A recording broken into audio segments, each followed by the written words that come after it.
Hi Internet, it's Jonathan from Rivers and Robots, here with the rest of Rivers and Robots, Nathan and Dave. We've been quite busy this week, didn't really have time to film a vlog, so Q&A. Right, let me start with an easy one. How old are all of you? I'm 27. And 26.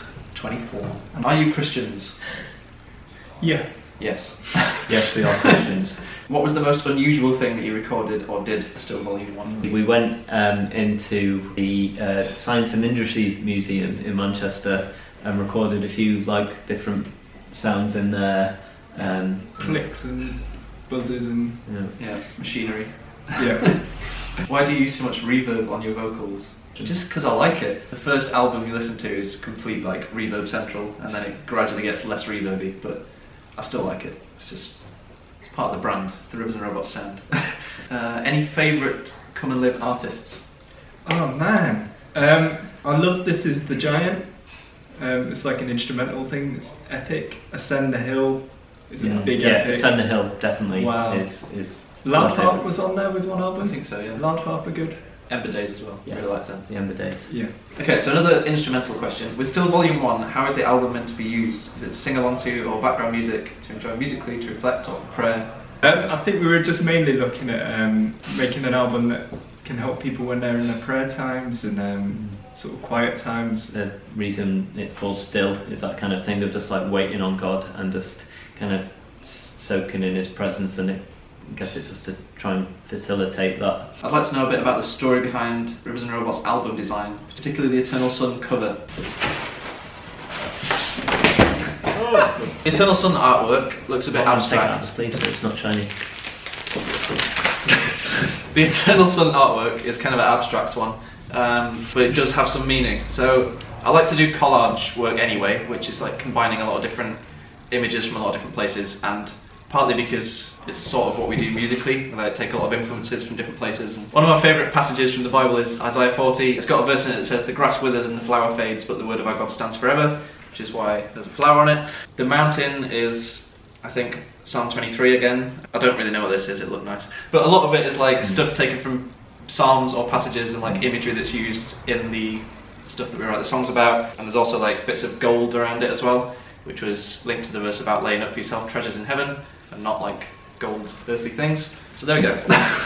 So you mentioned that your missionary is aiming to make God known through creative worship. First question is, to whom, Christians or non-Christians? And if your answer is both, how can the Still instrumental album help you make God known, especially to non-Christians?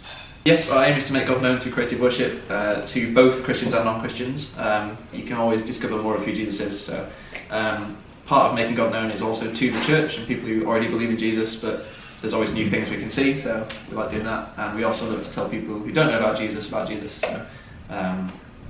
like to do both. I guess the second half of the question is probably getting at the instrumental album not having words, so how are you communicating the gospel?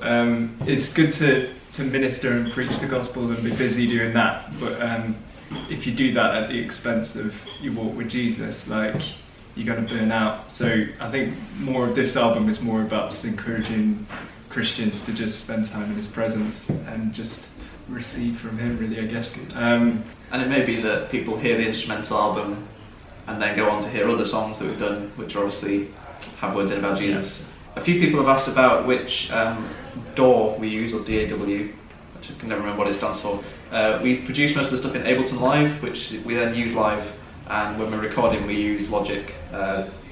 Nathan's brother Dan works in Logic, so most of the kind of new albums are done in that, but the initial demoing, production stuff and live stuff is all done in Ableton Live. When you're not writing and playing music, how do you spend your time? And have you read any good books lately? Wait, actually, this is a Things We Like segment, so I can play the theme tune. Things we like. Right, go. I don't really read many books. This is my issue. I do read the Bible a lot though, so that's 66 books. So we're counting all of them. Books. Yeah. I did read the Heavenly Man. It's probably one of the only Christian books that I've read all the way through. I'd recommend that. I think I like that kind of stuff that talks about someone who's had a kind of crazy walk with God, and kind of you can sort of then relate that to your own life and kind of learn from it. So I like those kind of stuff. I think the books I tend to go for aren't the ones that hit you in the head, it's the ones that hit you in the heart. So like whenever I read like a really heavy book, like I don't get much out of it, but like if I read something like Tozer or Corrie ten Boom or Watchman Nee or Andrew Murray, I don't know, I like people who talk about their experiences with the Lord and then like unpack that. Are you coming to Big Church Day Out again this year? Yes. Yes, yes we are. Someone's asked, what are 4 inspirations for your music? 4 specifically. Just 4 inspirations. Jesus. Yeah.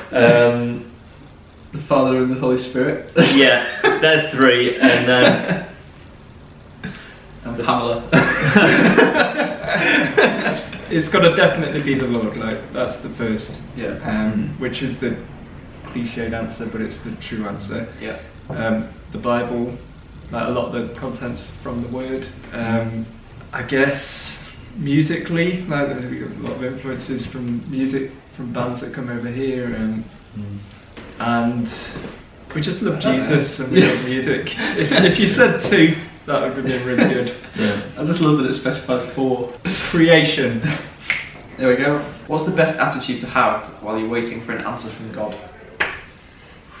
I'd say trust that like God knows what he's doing, and that like we can have our own idea of like timings and how it should be answered and kind of want him to fulfill all those, but actually it's more about like just trusting God that he knows what he's doing, and like I guess it's kind of surrendering your idea of what that answer should be, and just trusting God knows what he's doing. A big scripture for me on this one is Psalm 23, where it says, "Surely goodness and mercy will follow me all the days of my life."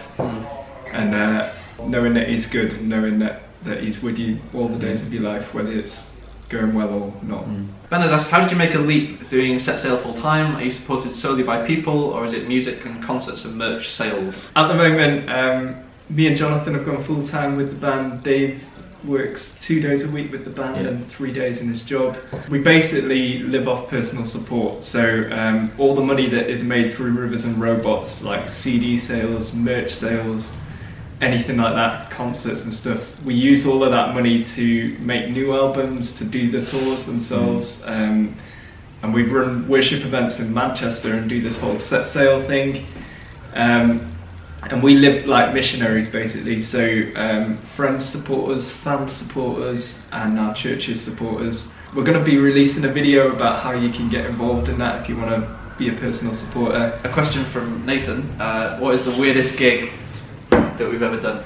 Probably the weirdest one we did was a festival in the UK where basically it was like a youth tent thing, and the kids clearly had a lot of sugar or something. They were hyped. They were hyped. We had them do the conga while we were trying to lead them in worship. There was 2 guys reenacting the Titanic sort of arms out kind of thing. A guy leading the clap out of time.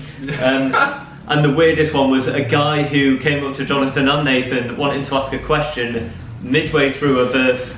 Right? I was halfway through We Have Overcome, and he came up to me on the stage and said, "Can I ask you a question?" So I'm playing the bass. And I'm like, "Sure, what do you want to ask me?" Halfway through the song, I'm just chatting, having this conversation, you know. And he's like, "No, I want to get on the stage and ask a question." And I was like, I don't think you can do that. And I'm playing the song, like the whole song's going on while we're having this conversation. This is so weird. So yeah, that was probably the weirdest one. There we go, so that's our Q&A. Thank you for watching, that was a loud clap. If you've not subscribed to the channel, you might want to do that. Hello again. I just realised I'm currently editing the vlog, and I realised that the very first question that's sent in, we never answered it, and I feel bad, so I'm going to answer it. The question was from Patrick and says, what was your major difficulty when you started producing songs by yourself and then as a band? The major difficulty with producing stuff on your own is that you've got to learn things yourself. So I spent a lot of time watching YouTube videos and tutorials on like how to mix drums and vocals and all that kind of thing. And obviously having someone who's a producer and does that kind of thing professionally is going to be helpful at that stage. The first 2 albums I did, definitely helped me to learn the production side of things, but listening back now, there are things that I would change if I was doing them again. So challenge with transitioning into a band was that I'd written all these albums on my laptop, and they weren't really written to be played live, so we had to figure out how to play those songs as a 4-piece band, and that was a bit weird. But we got them to a point where they sounded about right playing them live, and then we started to write songs as a band then, and work on them in rehearsals and play them live. So by the time we did the All Things New album, that was recorded as a 4-piece band, and we recorded the songs basically how we play them live. So I hope that answers it, and that's the end. Goodbye. Set Sail Video Blog. Set Sail Video Blog. It's a video, it's a blog as well. Set Sail.